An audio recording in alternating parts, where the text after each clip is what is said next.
In this video, I'm going to show you how to use Roblox Authenticator or how to set up Authenticator app for Roblox account. So please watch the video until the end and follow this tutorial step by step to avoid making mistakes. So let's get started. The first thing we want to do is to go open our Roblox app.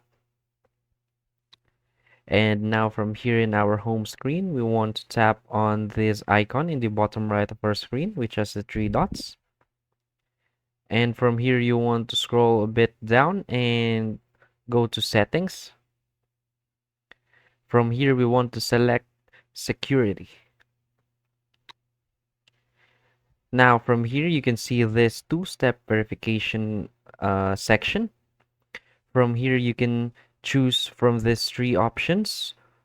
So what option you want for your two-step verification? It's either you can use this Authenticator app, you can also use email, and also you can use security keys.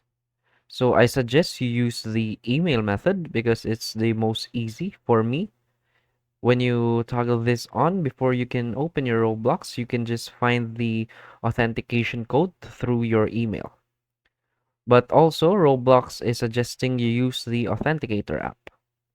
So from here, for example, I'm going to enable the email.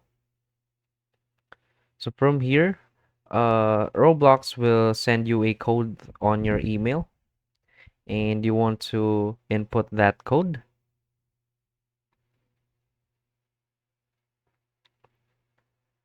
And that's it. You already enabled a two-step verification or a Roblox Authenticator on your phone. If you find this video helpful, please hit like and subscribe. Thanks.